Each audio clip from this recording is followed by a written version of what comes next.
तो इस संसार में हम आप न होते, इस संसार न होता। माता शब्द ही, माता इस संसार की निर्माता है। और माता पिता के ऋण से मुक्त होने का केवल एक ही उपाय है, जिस उपाय को आज आप अपने कुटुंब के साथ लिए बैठे। बाकी माता के ऋण से संसार में कोई मुक्त होने वाला नहीं है। माता बच्चे की प्रथम पाठशाला है। जिसने अध्यापन कार्य का डिप्लोमा बीएड पीटीसी किया है उसको भी पढ़ाया जाता है कि बच्चे की प्रथम पाठशाला उसकी माँ है। माँ अपने बच्चे को जैसा ज्ञान देती है बच्चा उसी तरह बनता है। प्राचीन इतिहास एक है कि तुंगभद्रा तटे पूर्वम अभूतमुत्तमम् यत्र वर्णा स्वधर्मे सत्य कर्म तत्परः आत्मदेवा पुरे तस्मिन् सर्ववेद विशारदा श्रोत्य स्मारतो निष्णातो द्वितीयो युभास्करः। तुंगभद्रा नदी आज भी कर्नाटक राज्य में है और उसे अब वो तुंगभद्रा जलाशय के नाम से जानी जाती है, झील के नाम से। आंध्र प्रदेश में कृष्णा नदी में जाकर के मिलती है। उसी पर नागार्जुन सागर है और वही मछली पट्टनम शहर बसा है। अनुपम नगर नाम का एक गांव था। आत्मदेव नाम ब्राह्मणा सर्ववेद विशारदा। आत्मदेव नाम का ब्राह्मण था, सभी वेदों में विशारद हासिल था। स्वावाक्यम नित्यम सुंदरी कुलोद्धवा लोक वार्ता पूरा प्रायसम बहुजल्पिका। और उनकी धर्म पत्नी थी प्रायः बहुजल्पिका। धुंधली थी नाम, उनका नाम धुंधली था और बहुत बोलती थी। कोई भी व्यक्ति अगर समाज में, गांव में, घर में, परिवार में ज्यादा बोले तो समझो पहले कि ये झूठ बोल रहा है, पहली पहचान। और जिससे पावे उसी से झगड़ा कर ले, लड़ जाए तो समझ लीजिए आप कि ये अगल बगल में किसी से सम्मान पाने के योग्य नहीं है। लोक वार्ता रता बहुजल्पिका, संसार की वार्ता में लगी हुई शूरा बहादुर भी थी। और कलह प्रिया कृपणा, बड़ी कंजूस थी और झगड़ा लड़ाई उसका प्रिय था। आत्मदेव षटकर्म निपुणः विप्रो मंत्र तंत्र विशारदा। और पतिदेव उनके 6 कर्म कराने वाले थे। पहला विद्या देना, दूसरा विद्या लेना, तीसरा यज्ञ करना, चौथा यज्ञ करवाना, पांचवा दान देना, छठवां दान लेना। ये सारे कर्म करने चाहिए, तभी ब्राह्मण तो अच्छा माना जाता है। पंडित जी धर्म कर्म खूब करें, लेकिन घर में उनके कोई संतान नहीं थे। यस्य गेहे संततिं नास्ति दिग्कुलं संततिं विना धनम संततिं बिना। जिसके घर में संतान ना हो समझो बहुत बड़ा पितरों का प्रकोप है। अब अगर घर में संतान नहीं है तो संतान के बिना कुल को धिक्कार है, संतान के बिना जन को धिक्कार है, संतान के बिना धन को धिक्कार है, संतान के बिना जीवन बेकार है। अब आत्मदेव जी तो दुखी रहे कि मेरे पास कोई संतान नहीं है और संतान के बिना मैं इधर उधर भटक रहा हूं। बेचारे आत्मदेव जी विचार करते हुए भी जिस घर में संतान ना हो उसके द्वारा दिया गया जल उसके पितर ग्रहण नहीं करते हैं। एकदा साधु जो दुखम गृहम त्यक्त्वा वनं गतः, बस उनके मन में बड़ा दुख हुआ और आत्मदेव जी ने दुखी जीवन व्यतीत करने से अच्छा मरने की ठान ली।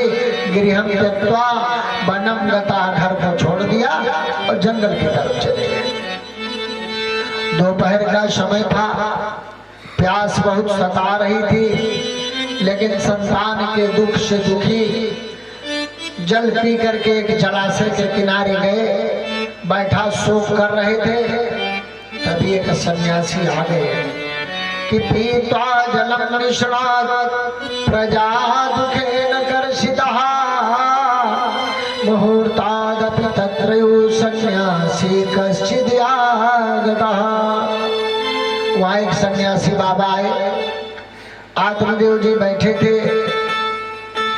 आत्मदेव जी के दुख का कारण पूछा। कभी भी आप ध्यान दीजिए, अगर किसी की आंख में आंसू हो और चेहरे पर दुख की लकीर दिख रही हो तो भगवान की कृपा होती है, लोग उसका कष्ट पूछते हैं।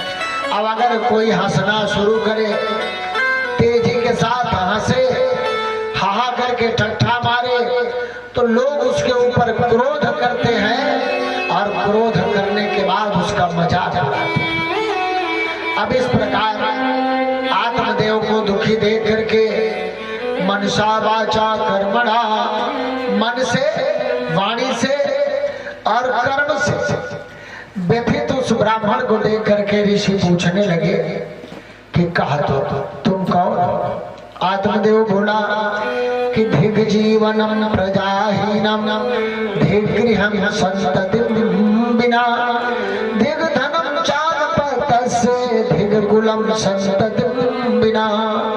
का महाराज, जीवन को संतान के बिना बेकार कहा जाता है, धन को संतान के बिना बेकार कहा जाता है। बिना धन के कुल को धिक्कार, पुत्र के बिना धन को धिक्कार और पुत्र के बिना जीवन बेकार। अब मैं इतना भागा हूँ कि पालिते या मया धेनुः सा बन्ध्या सर्वथा भवे। जिस गाय को पालता हूँ वह भी बांझ हो जाती है, गाय के भी बच्चे नहीं होते। वृक्ष लगाता हूँ वह भी फल नहीं देता है, और यदि मैं फल ला करके घर रख दूं तो वह फल भी सड़ जाता है। इतना सुनकर के सन्यासी ने कहा कि संतते सगरो दुखम अपांग पुराजथा रे मुंचते कुटुंबासाम सन्यासे सर्वथा सुखम। कहा तुम कुटुंब की आशा छोड़ दो। बेटे के लिए महाराज सगर को बड़ा दुख उठाना पड़ा, इसलिए कुटुंब की आशा त्याग दो और सन्यास में ही सर्वथा सुख है। हे ब्राह्मण, 3 प्रकार के पुत्र बड़ा दुख देते हैं। एक पुत्र पैदा न हो और दूसरा पैदा हो करके मर जाए, और तीसरा पैदा भी हो, मौजूद भी हो, बड़ा मूर्ख हो, उल्टे काम करे। आत्मदेव जी सोचने लगे कि हमारे भाग्य में कौन सा पुत्र है। जब इतने जानकार आप हैं तो महाराज ये भी बताओ। ऋषि ने समझाया कि कुग्राम बासा कुलहीन सेवा कुभोजनम क्रोधमुखी च भार्या मूर्खश्च पुत्रो विधवा च कन्या विनायगिनी सत्प्रदहेता। का कुग्राम बासा, अगर गंदे गांव में निवास मिल जाए लोग अच्छे ना हो, कुग्राम बासा खराब गांव में रहना पड़े, और कुलहीन सेवा, किसी नीच के द्वारा आपको सेवा लेनी पड़े, और कुभोजनम, भूख लगी हो, भोजन खराब मिल जाएगा सहला, और क्रोध मुखी च भार्या, पत्नी अगर मिल जाए और हमेशा क्रोध की अग्नि में ही जला करे तो कोनो मशीन तो लाग नहीं कि जानता है ऐसा ही तो फारी में खाए, जब बोलो तब वो फारी में खाए। क्रोध मुखी जा भारिया, क्रोध में रहने वाली पत्नी। अब मूर्खस पुत्रो, बेटा हो जाए लेकिन महामूर्ख। आप कहो बेटा अयोध्या जाना है तो जगदीशपुर में खड़ा है। मूर्खस पुत्रो, और विधवा नारी भगवान न करे कि पुत्री अपने माँ बाप के सामने विधवा हो जाए। सच अग्निना प्रदहे, हे ब्राह्मण ये बिना अग्नि के ही जलाते रहते हैं, इसलिए तुम पुत्र की इच्छा मत करो। ब्राह्मण देवता ने कहा कि महाराज और कुछ बताओ। सन्यासी ने कहा सप्त जन्मावधि तव पुत्रो नहीं ऊंचा नहीं हो। ब्राह्मण तुम्हारे मस्तक की रेखा देख करके मैंने जान लिया कि 7 जन्म तक तुम्हें कोई संतान नहीं होगी। आत्मदेव अब तो समझ गए कि ये जानकार ऋषि मुझे मिले हैं। कहा महाराज अगर 7 जन्म का संतान नहीं मिलेगी तो संतान मिलने का उपाय बताओ, और नहीं यही सर पटक पटक के मर जाऊंगा और ब्रह्म हत्या का दोष आपको लगाऊंगा। ऋषि भी सोचने लगे कि हम अच्छा फंसले, आए इनको ज्ञान देने और इनके ज्ञान चक्षु खुले नहीं, हम इनके ज्ञान चक्षु में खुद ही फंसले। ऋषि ने कहा मरो, मैं तुम्हें एक फल देता हूँ, इस फल को लेके जाओ अपनी धर्म पत्नी को देना, और जब इस फल को खाएंगे तो उससे सुंदर एक संतान होगी। धर्म कर्म का पालन करेंगे, उचित समय पर शयन भोजन करेंगी, किसी की निंदा नहीं करेंगी। अब महात्मा तो जानते थे कि इनको गुण इनकी पत्नी के छोटे नहीं, गुण है ये नहीं। इस फल को ले जाओ तो कहा ठीक है।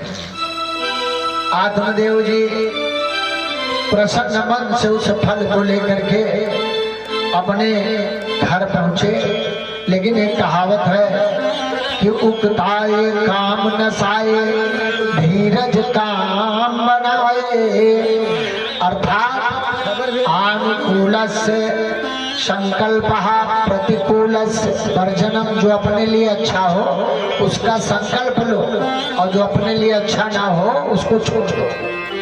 लेकिन आत्मदेव जी कहे जब आप ये जान गए कि 7 जन्म तक मेरे कोई संतान नहीं होगी तो यह भी जानो कि संतान चाहिए। जबरन संतान ले लिया, फल लिया, और फल लेकर के अपने दरवाजे पर पहुंचे तो अगर कोई खुशी की चीज पति ले ले पत्नी के लिए तो बड़े दूर से चिल्लाता है। चिल्ला रहे हैं अजी सुनती हो, अजी सुनती हो। धोंधली एकदम तोतरा करती निकली, क्या बात है? अरे तुम्हारे लिए बड़ा सुंदर फल लाया हूँ। ऐसा चिल्ला रहा जैसे नवलखा हार लेकर के चले आए हो। फल लाया हूँ, फल लाया हूँ, बड़ा फल ढोते ही रहते हो। कहीं चढ़ा पढ़ा पा गए क्या? लौट आए तुम तो मरने के लिए गए थे। लगी चिल्लाने, गला फाड़ फाड़ के कहा देवी सुनो तो। धुंधली आश्रद्धया हुतम दत्तम तपः ततम कृतम चायत। अगर एक साधारण आदमी आपके घर आ जाए और बिना श्रद्धा के चाय पानी दे दोगे तो वो जान जाएगा उसके अंदर जाएगी नहीं, और बिना श्रद्धा के धुंधली फल ले ली हाथ में। का बताओ इस फल का क्या मतलब है? स्वामी जी ने कहा एक ऋषि ने इस फल को दिया है, इसे तुम खाओगे, नियम संयम का पालन करोगी, हमारे घर में हंसता खेलता एक सुंदर सा मुन्ना मुन्ना बालक होगा, उससे हमारी पीढ़ियां चल जाएंगी, जन्म जन्मांतर का हमारा जो दुख है वो छूट जाएगा। अब लगी लिपड़ी चुपड़ी करने। स्त्रियां जब गलती करती हैं तो पति को बहुत बटर पॉलिश करते हैं, मक्खनबाजी करते हैं। अब अगर पति गलती कर गया तो फिर इतना बिगड़त है। विवाह के समय में कहा जाता है कि वेद पुराण सब यही बखाने, नारी पति ही परमेश्वर माने। वेद और पुराण ये कहता है कि स्त्री अपने पति को परमेश्वर माने, लेकिन जब विवाह होता है ना भैया तो सप्तपदी के समय पत्नी कही जाती है। पत्नी का अर्थ होता है यस्मात् पतनार मार्गात् त्रायते सा पत्नी उच्यते। जो अपने पति को पतन के मार्ग से बचाए वही पत्नी कही जाती है। लेकिन ये स्त्रियां अपने भगवान के लिए इनका यज्ञ शब्द जैसे गिफ्ट में भगवान ने गिफ्ट है। ये एक चीज कहा थी कि हम ही ने शायद तुम्हारे साथ गुजारा करते, बाकी जब तो हर सहू रहा है कि क्या होता है। अभी भैया यजमान राकेश तुम सुन थो हम सुने थे दूबे सोना थी जोगत तोरी सोगत मोरी, इस सब के लिए रखा है। अब अगर आज से ये प्रक्रिया शुरू होगी, आरती करेंगी, आरती की थाली रखेंगी तो हर पत्नी अपने पति का पैर छुएगी। एकदम पक्का दूरदृष्टि पक्का इरादा, इसको करना पड़ेगा। अभी लगातार छूते रहिएगा। अगर हम यहाँ कह देंगे पत्नी से कि आप अपने पति का पैर छुओ तो खड़ी होकर उनके थोड़ी देर सामने निहार कर वो छुए नहीं ना सोचा चेहरा बदल जाएगा गोड़ छुए पे। थोड़ी देर के बाद फिर ये सब अब अगर गांव में कोई ठग आ जाए, बाबा साधु किराए वाला हम लोगों की तरह पंडित, तो जानकर तो उनके ससुर के गोड़े में बैकुंठ आकर खोद के उठा ले जाए भैया। और जबकि अंतिम दिन माए पंडित गाय के चला जाते हम परदेसी फकीर किसी दिन याद करोगे। इनके झंझट में मत फंसिए, बैकुंठ नहीं मिलने वाला है। बैकुंठ मिलेगा अपने पति के चरणों में। लक्ष्मी जी हमेशा अपने भगवान नारायण के चरणों के पास ही बैठी मिलती है। अगर स्त्री पति का पैर छूती रहे सवेरे उठ करके तो उस घर में कभी भी दुख नहीं आएगा, किसी चीज की कमी नहीं होगी। बदलते देख लेंगे आप जीवनचर्या को। पहली बार तो भैया राकेश जी हमारे घर नहीं गए थे, लेकिन दुबे जी खूब अच्छे से जानते हैं। हमारे घर पे छप्पर था। अगर आग लग जाती तो सवेरे हमें भोजन दूसरे के यहाँ करना पड़ता। लेकिन वाह भगवान की कृपा और धर्म पत्नी का संसर्ग अच्छी तरह से, शायद एक रिटायरमेंट वाला व्यक्ति वहां तक पहुंचा होगा जहां तक भगवान ने हमको पहुंचा दिया। ये केवल भगवान की कृपा है। आस्था विश्वास ना छोड़ो तो बिल्कुल जीवन बदल जाएगा। लेकिन हम केवल नारे लगाते हैं हम बदलेंगे, जो बदलेंगे 1 इंच बदलते ही नहीं। बदल के दिखाए ना भैया। अब ये फल को ले लिया, आश्रद्धया हुत्तम दत्तम तपः तप्तम कृतम चाता।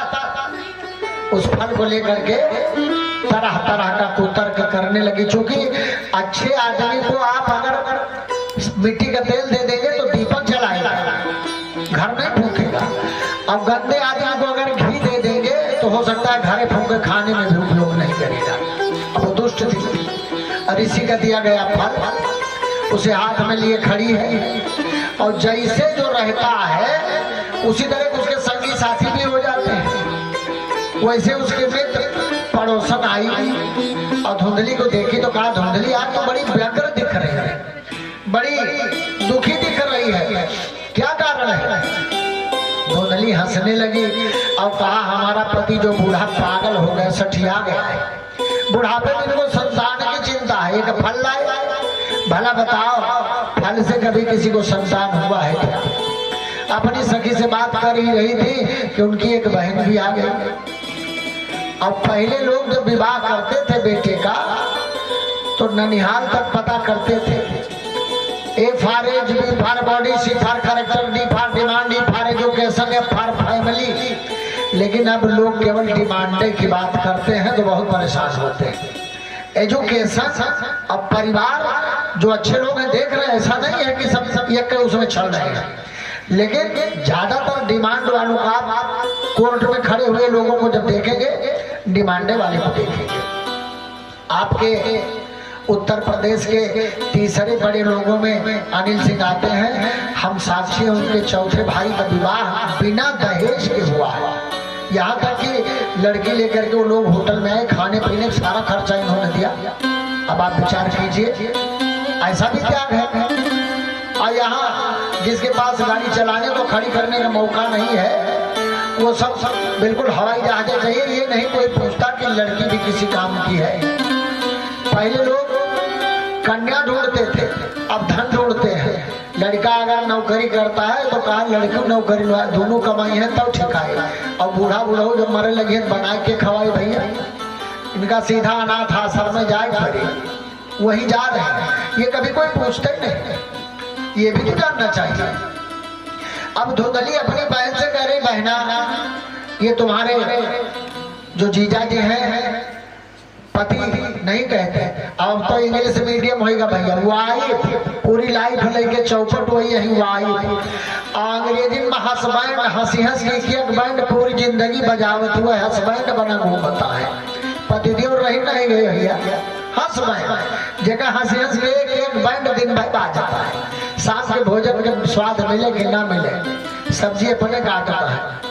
यही हमारी एक यजमान थी दूबे जो खूब देखे हैं CDPO साहब, उनके पतिदेव डॉक्टर थे लेकिन कमा दू जने रहे। CDPO धाऊ से मारो कुर्सी दे के वो सब्जी काट के छौकत रहे, कब्बू बनावा खा के नहीं पाए। क्या कष्ट है उनसे। तो लगेगा राकेश भाई कि हम ही आप ठीक है, कम से कम कुछ तो सुख है।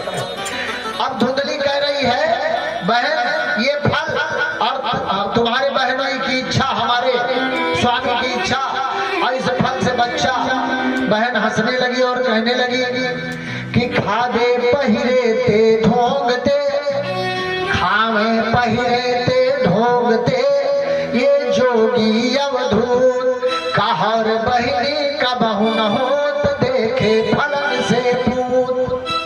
कार्य बहन ये जोगी बड़े ढोंगी होते हैं, आज तक फल से हमने कहीं बच्चा पैदा होते नहीं देखा है। और तुम चिंता कर रही हो, चिंता कर रही हो इससे बच्चा होगा। अब आदमी अगर कोई गड़बड़ चीज पाता है तो उसको खुद नहीं खाता, तो कहा फिर कहा इसको जो दरवाजे पे 5 गाय खड़ी है उसको खिला दो, पता चल जाएगा कि इस फल में कितना पावर है, और तुम इसके झंझट में मत पड़ो। तो कहा जो हमारे पति की इच्छा है उसका क्या होगा, कहा चिंता मत करो। अगर आप पूरे जीवन धन इकट्ठा करो अब अपने ऊपर या बच्चों के ऊपर खर्च मत करो, तो अंत में उस धन की गतिर भवत तृतीय तीसरी गति होगी, दूसरे क्यों लेके जाएगा। कंजूस का जान धन में रह करके निकलेगा और धन दूसरे कोई फूकेगा और उसको भी वो बर्पा नहीं करेगा। इसलिए जब धन ईश्वर दे रहा है लक्ष्मी को उचित स्थान पर निरंतर लगाते जाइए तो धन आते जाएगा। अब चूंकि धुंधली बड़ी कंजूस थी, बहन की निगाह उसके धन पे थी, कहा बहन तू चिंता मत कर, मैं गर्भवती हूँ और तुम पति से बताओ कि मैंने फल को खा लिया, ढोंग करो स्वांग करो और हमेशा लेटी रहो, कुछ काम मत करो। अब अपनी बहन ननद को मंगा लो तुम्हारी सेवा करे। कहा चुप चुप ननद की बात मत कर, अरे वो बड़ी चोरटी जहाँ घर की चाबी पाई पता नहीं क्या क्या उठा के लेके भाग गया, मत नाम ले उसका, बिल्कुल नाम मत ले। चुप हो गई, पड़ोसी चुप हो गई। बहना सोचने लगी कि अब हमारा विश्वास छप जाएगा। कहा बहन तू चिंता मत कर, मैं गर्भवती हूँ और तू गर्भवती का केवल बहाना कर, काम मत कर, पंडित जी भी खुश रहेंगे, कोई काम नहीं लेंगे। और जब समय आ जाएगा तो चुपके से बच्चा मैं रहस्यमयी ढंग से तुम्हें दे दूंगी, शोर मच जाएगा कि लड़का पैदा हुआ, तुम्हारे पति की भी इच्छा पूरी हो जाएगी और तुम्हारी भी बात बन जाएगी और बेटे को मैं भेज करके कहूंगी मेरे बच्चा पैदा हुआ, मर गया, लालन पालन के लिए मुझे बुला लेना। तो जवन रोगी के मन भावे वह वैद बतावे। ये सब जानो बैरिन के पेड़े के रही बहिन बहिन भैया, तो आम कहाँ से फलेगा उसमें। लगी चालाकी और कोई तन से दुखी, कोई मन से दुखी, कोई तन से दुखी, कोई मन से दुखी, कोई धन बिन रहे उदास, थोड़े थोड़े सब दुखी, सुखी केवल राम के दास। अब वो बेचारे तो भगवान की इच्छा में, ऐसा कहा जाता है कि माता पर पूत और पिता पर घोड़ा और नहीं तो थोड़ा थोड़ा। अब उधर वो बच्चे का गर्भ में पालन कर रही है धुंधली की बहन, हमेशा उसके मन में लालच विराजमान है कि जन्म लेते ही हमारा बच्चा धनपति बन जाएगा, बहुत हमारी बहन ने कंजूसी का धन इकट्ठा किया है, बड़ा आदमी बन जाएगा। तो गर्भ में पलने वाला बच्चा लालची पल रहा है। अगर किसी माता से कहा जाए बालकांड का पाठ करो आप, तो बच्चा राम भक्त और गुणवान पैदा होगा। और तुलसी कृत रामायण पढ़ो तब भी यही होगा। तो हमारे ख्याल से हमारे हिंदू धर्म की 12वीं तक की बच्चियां तो तुलसी कृत रामायण और रामचरित मानस में अंतर ने बताए पड़े हैं कि एक किताब है कि दोनों अलग अलग है। और इसका उदाहरण मैं अपने घर से ही बताऊंगा। हमारी पुत्र वधू बीए हुए करके आई हुई थी, जब हमको पता चला कि 2 महीने का गर्भ है तो हमने कहा कह दो रामचरित मानस पढ़े। तो हमारी धर्मपत्नी से पूछ रही हैं कि यहाँ पे तो लिखा है तुलसी कृत रामायण, रामचरित मानस कहाँ मिली मम्मी? आई हमारे पास, बताने लगी हम कहा बच्ची सूरज किधर उदय होता है। बड़ी देर तक जवाब नहीं मिला। हमने समझ लिया कि दोष इस बच्ची का नहीं, दोष मेरा है। अब तक यही जानकारी नहीं हुई जैसे बूढ़ा घंटी बजाओ पीछे पीछे वो घंटी बजाओ, काम खत्म है। थोड़ा ज्ञान की आवश्यकता। फिर हम गए विद्यालय में, इंटर कॉलेज में हिंदी के टीचर हैं, सभी बच्चों को दोहा चौपाई पढ़ाने के बाद हमने कहा रामचरित मानस से एक एक दोहा चौपाई सब लोग लिख के ले आना।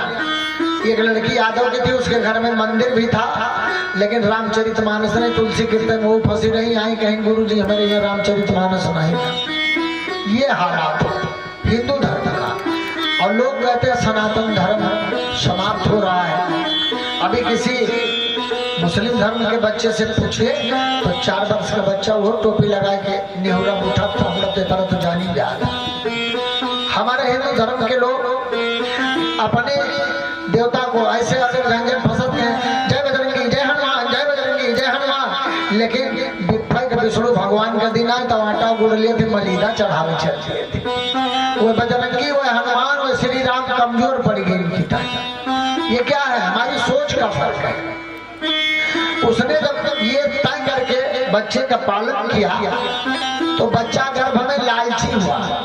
पहले की सासू माताएं जब थी तो पतोहू जब गर्भवती हो तो ये कहते थे कि कौन जौन मन का खावा करो नहीं गदारा रलाहा पैदा हो, ऐसा होता था। लेकिन अगर वही माता रामचरित मानस के बाल कांड का पाठ करे तो निश्चित रूप से बच्चों को देख करके मन प्रसन्न हो जाएगा। इसका आपको प्रमाण एकदम सामने मिलेगा, बहुत बड़ा इसका असर पड़ता है।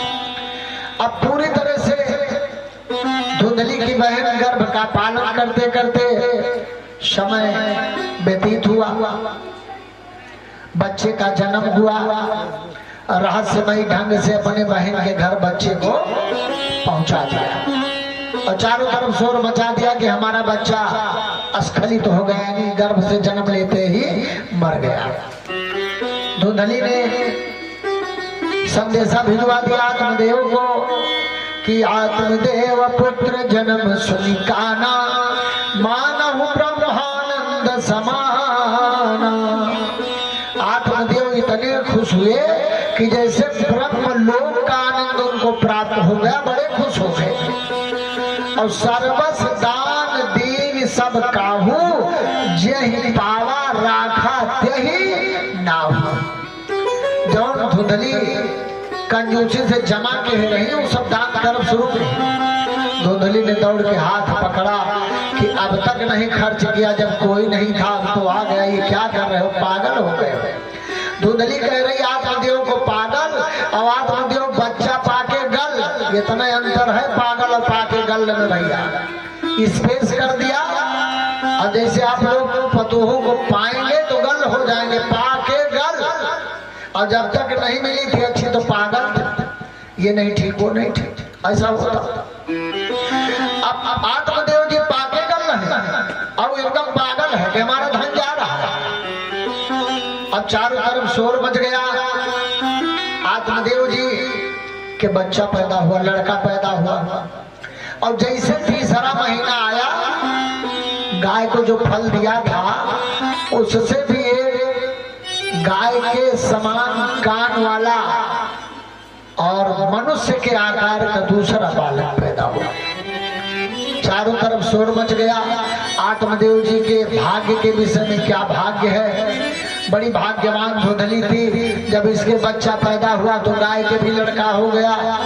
अब तो धुंधली की जय जयकार होने लगी। लोग कहा थे ना भैया कबो कबो घूरे के दिन लौट आवत है, तो धुंधली की जय जयकार होने लगी, शोर मच गया। आत्मदेव जी खुद ही विद्वान थे। गाय के समान कान वाले उस बच्चे का नाम गोकर्ण रखा और धुंधली के बेटे का नाम रखने के लिए गए। धुंधली तुरंत फाड़ खाई, कहीं चुप रहो, हमारे बेटे का नाम तुम नहीं रखोगे। कहा ठीक है आप ही रख लो। दक्षिणी भारत में आज भी माता पिता के नाम से जुड़ा नाम रखा जाता है। तो धुंधली धुंधकारी इति नामना परितिष्ठितम, धुंधकारी ऐसा नाम रखा। और धुंधकारी कहते हैं जहाँ गोधूली बेला हो जाए, जहाँ गौधुलिया हो जाए, उसी का नाम धुंधकारी धुआं। अब धुंधली पूरी तरह से धुंधकारी का पालन पोषण करने के लिए आत्मदेव जी के पास गई और कहा स्वामी मैं चाह रही हूँ कि मेरी बहन के भी बच्चा पैदा हुआ तो मर गया, वृद्धावस्था है, हमारे स्तन में दूध नहीं है, माता का दूध जब तक बच्चा पीता नहीं है उसको कल्याण के मार्ग पर नहीं पहुंचाता, इसलिए माता का दूध अवश्य मिल जाए। इसके लिए मेरी इच्छा है कि जाए और अपनी बहन को बुलवा करके ले आए, वो आकर के पुत्र का पालन पोषण करे। अब चूंकि पहली बार संतान उत्पत्ति, उन्होंने भी सोचा पत्नी की इच्छा बस तत्काल ही उनकी बहन को बुलवा दिया कि करण वेद उपवीत बियाह और संग संग सब भये उठा। करण वेद, कर्ण छेदन किया गया। बाल्यकाल के जितने धर्म कर्म होते हैं दोनों बालकों के हुए, लेकिन गौकर्ण पंडितो ज्ञानी धुंधकारी महाखला। गोकर्ण तो बड़ा ज्ञानी हुआ क्योंकि ऋषि के फल का प्रभाव था, और धुंधकारी महाखला, धुंधकारी महादुष्ट। और ये केवल इसीलिए दुष्ट हुआ कि माता के गर्भ में पला तो लालच, और जब धुंधली के यहाँ पालने लगी वो माँ स्वयं आ गई तो बच्चे को हमेशा दुष्टता ही सिखा रही थी। निरंतर उसके मन में विचार था कि बच्चा जैसे बड़ा हुए मालिक बन जाए, बुढ़ी बुढ़ा मार के भगा दिए, राज्य बना हुआ। जैसा ज्ञान देगी मैंने बताया, बच्चे की प्रथम पाठशाला उसकी माँ है, बच्चे की पहली पढ़ाई पहली शिक्षा उसकी माँ है। जैसा ज्ञान देगी बच्चा वैसा ही करेगा। एक माता जी थे, माता जी के जुड़वा बेटे थे, जैसे आपके भैया जी के। पिताजी बाहर रहते थे प्रदेश में। अब माता जी बच्चों को अक्सर माताएं बचपन की हिंदी कुछ अलग ही सिखाती है, तो जब उन बच्चों को लघु शंका करना हो तो माता जी कहा भैया बोलो गाना गाओ। अब 5-6 साल का हो गए तब ले यह कहा, जब सुसु करक हुए तो कहा गाना गाओ। बाप जी आए परदेश से, उनके बहन के यहाँ कुछ कार्यक्रम था, जाने के लिए तैयार हुए, मोटरसाइकिल निकाली। तब तक दोनों बच्चे थिरकने लगे, हम भी जाएंगे हम भी जाएंगे। उन्होंने कहा भैया हमारे बस का नहीं ना। माता को बुलाया, कहीं ना आप संभालो, आप बस बिगड़ गई। कहीं कि हम तो जिंदगी में संभारी था, एक दिन तुम लेके जाओ, कौन आफत है, मोटरसाइकिल से तो जाएगा तो खोपड़ी देंगे। अब भैया जब बिगड़ी तो बैठा लिए, तैयार करके दोनों बच्चों को मोटरसाइकिल पे बिठाए और लेकर के गए। जब वहां पहुंचे तो दोनों बच्चे खा पी करके बाप के पास लेटे। रात 11 बजी तो बड़ा बच्चा उठा, कहीं बाप जी कहीं क्या है, कहीं गाना गाओ, कहीं चुप चुप चुप। अगल बगल सब सोता है, ससुर गाना गाए के बजे के नींद खुल जाए, कुछ कहीं सकता। कहीं ठीक डांट दिन बेचारा लेट गया। थोड़ी देर में दूसरा भी उठा, कहीं बाप जी कहीं क्या है, कहीं गाना गाओ। अब दोनों उठ के कहीं बिना गाए मानव नव चाहे जवन हो जाए, कहीं नहीं भैया। जब तुम्हार आदत इतनी गंदी है तो दोनों लोग खड़े हो, एक जने हमारे यही काने में यार से गाओ, एक जने यार से धीरे धीरे गाए दियो, हम सुन लिए, अगल बगल के डिस्टर्ब तो न हुए। अब उनका कौन पता कि इनके अम्मा ही गाना सिखाए हैं। दोनों जने दोनों यार से गाने माँ, बाप जी चिल्लाए भागे, कहीं बाप रे बाप। गुण सिखाया माता ने और भोगना पड़ा बाप को। तो माता बच्चे की सबसे बड़ी गुरु होती है, माता बच्चे की सबसे बड़ी पाठशाला होती है। अब उस माता ने ऐसा अवगुण सिखाया कि कबीरा सब जग निर्धना, धनवंता नहीं कोई, धनवंता सोई जानिए, जाके राम नाम धन होए। धन वृद्धा बल वृद्धा, आयु वृद्धा तथयुचा, हे सर्वे अपि जानम्या, किंकरा शिष्य किंकरा। अगर अपने बस से संतान अलग हो जाए तो फिर क्षमता नष्ट हो जाती है। आत्मदेव का जितना धन था सब उस बालक ने समाप्त कर दिया, धनहीन कर दिया। और जब धन नहीं बचता तो इस संसार में केवल दुख ही दुख है। और सांसारिक प्राणी के लिए जिंदगी में 5 बार भगवान सूचना देते हैं। जैसे कोई मुकदमा चल रहा हो और सम्मन आवे तो हम आप उसको बार बार लौटाते हैं। तो उसको लौटाने में तब तक ही हम लौटा सकते हैं जब तक कि उसकी समय सीमा है। उसी तरह से भगवान के यहाँ से हमारी आपकी जिंदगी में 5 बार सम्मन आता है। पहली घंटी जब बजती है, सम्मन आता है तो बाल सफेद हो जाते हैं, तो हम लोग उस सम्मन को लौटा करके और बाल काला कर देते हैं।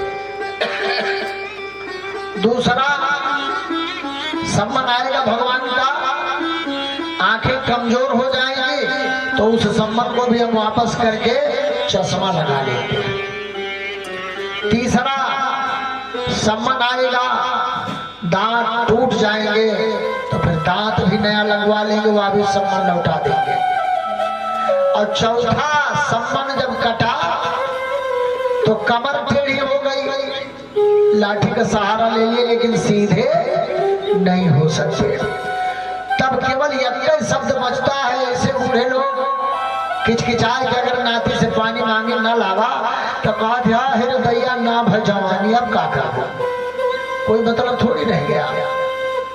पहली घंटी बजेगी बाल सफेद होना, दूसरी घंटी बजेगी आंखों से कम दिखाई देना, तीसरी घंटी बजेगी दांत का टूट जाना, चौथी घंटी बजेगी कमर का टेढ़ी हो जाना, और पांचवी घंटी न बाजे भैया, सीधा घंटा बाजे मौत का।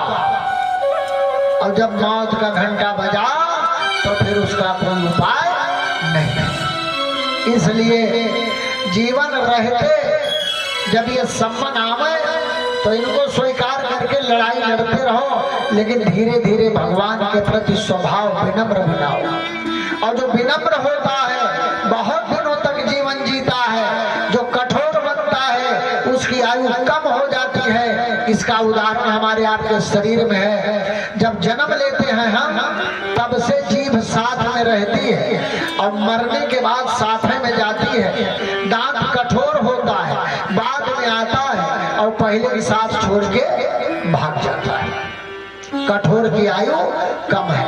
उसी तरह से परिवार के प्रति विनम्र बनो, भगवान के प्रति विनम्र बनो, समाज के प्रति विनम्र बनो, संसार के प्रति विनम्र बनो, तो दीर्घजीवी बनोगे और भगवान की कृपा हो जाएगी।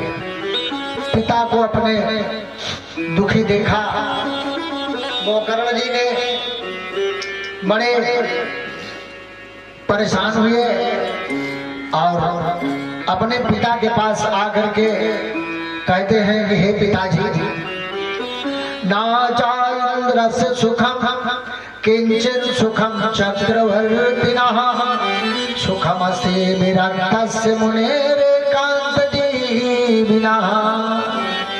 का पिता, आप निरर्थक दुखी ना हो। इस संसार में आप जिसको देखोगे वही दुखी है। कि दीन कहाँ धनवान सुखी, धनवान कहाँ सुख राजा तो भारी, राजा कहाँ महाराजा सुखी और महाराजा कहाँ सुख इंद्र को भारी, इंद्र कहाँ मोते ब्रह्म सुखी और ब्रह्म कहाँ विष्णु को सुख भारी। तुलसीदास बिचारी कहाँ, तुलसीदास बिचारी कहाँ, राम नाम बिना सब जीव दुखारी। इसलिए हे पिता, जिस प्रभु ने इस सृष्टि को रचा है, जिस भगवान ने इस सृष्टि को बनाया है, अंत में ये मान के वही सृष्टि को चला रहा है, उसकी शरण में जाना पड़ेगा। इसलिए आप इसी समय उस परमात्मा की शरण में चले जाओ। तो अपने बड़े पितर भगवान की आत्मदेव जी को समझा रहे हैं गोकर्ण जी और कह रहे हैं कि कस्य माता पिता कस्य भार्या सहोदरा अर्थकालेन संबंधा का कस्य परिवेदना। यहाँ कस्य माता कस्य पिता, यहाँ कोई किसका कितने दिन का माता है, कितने दिन का पिता है, उसकी एक सीमा बंधी है। हम सब आरती करते हैं तो कहते हैं तुम हो एक अगोचर सबके प्राण पति। पति माने भगवान और प्राण माने प्राणियों का श्वास। सबके श्वास का भगवान तो वही है, सबका माता पिता भाई बंधु सब वही है। आत्मदेव जी को गोकर्ण जी समझा रहे हैं कि जन्म दुख जरा दुखम, दुखम जाया पुनः पुनः, अंतकाले चा महा दुखम तद जाग्रही जाग्रही। का पिता, जन्म दुख में ही होता है, जीवन मरत दुषा दुख होई। जन्म होते समय बच्चे का माता का दोनों का प्राण संकट में होता है। जन्म दुखम और जरा दुखम और बुढ़ापा और दुखदायी होता है। और जाया दुखम पुनः पुनः, पत्नी का बिछोह बार बार दुख देता है। जीवन साथी कहा जाता है, केवल पत्नी पति के साथ पूरे खानदान को छोड़ के अकेले उसी से जुड़ने के लिए आती है। और अगर पति पत्नी बिछोह हो जाए, अलग अलग हो जाए, तो इससे दुखी जीवन और है ही नहीं। अंतकाले च महादुखम। पिताजी, अब अंतिम समय में तो आपके लिए और बड़ा दुख आएगा। तस्मात् जाग्रह जाग्रह, इसलिए जाग जाग जाओ। समझाते हुए कह रहे हैं कि अब वैराग्य ले लीजिए। बीत रागी से सा वैराग्य, संसार की चिंता छोड़ के भगवान के शरण की तरफ थोड़ा सा बढ़ जाओ, तो ही वैराग्य है। और कहने लगे कि बैराग ले लिया दादा, बैराग ले लिया दादा, अरे उमर भाई गई ज्यादा, बैराग ले लिया दादा, उमर भाई गई ज्यादा, बैराग ले लिया दादा, उमर भाई गई ज्यादा, बैराग ले लिया दादा।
समझा रहे आत्मदेव जी को गोकर्ण जी कि बिगड़ी बात बने नायब भी बात हमारी मानो, बिगड़ी बात बने नायब भी बात हमारी मानो।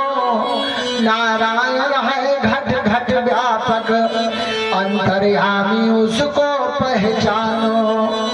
नारायण है घट घट व्यापक अंतर्यामी उसको पहचानो। अब अगर भक्ति का नशा हो जाए तो भंगेड़ी नशा फेल है, लेकिन भगवान की भक्ति की नशा जब आवे तो सही। 4 भंगेड़ी प्रयाग में नाव पे चढ़े और खूब भांग खा लिए और कहीं चाहे रात में चले, हम तो वही वाराणसी तक नदी गई नाव चढ़ के जा। रात भर पतवार चलाई, चारों जने बदल बदल के खूब थक गए और जब सबियर भाव डुबकी लगाने वाले आए तो देखे तो कहा तो है हे भैया जैसे प्रयाग रहा वैसे तो वाराणसी वहां हो, एकदम वैसे दिखाता है। नहाने वाले से पूछे भैया वाराणसी की कौन सा घाट है? कहीं मूर्ख वाराणसी नहीं प्रयागराज है। अरे कहीं रात में जो हम नाव चलाएं का भा, कहीं नशा महा नाव खुली नहीं न वही बंधी बात तो खाली रात में हम लगाए। तो ऐसी नशा अगर भगवान के प्रति हो जाए तो कल्याण का मार्ग अपने आप खुल जाएगा। लेकिन परमात्मा के प्रति यदि हम अपने नशा को नहीं खोलेंगे तो यह कैसे संभव हो सकता है? पूरी तरह से गोकर्ण जी ने समझाया कि पितुर परितेन जननी ताडिता भृशं क्वावेतं तिष्ठति ब्रूहि हनिस्य शिलतया चेत।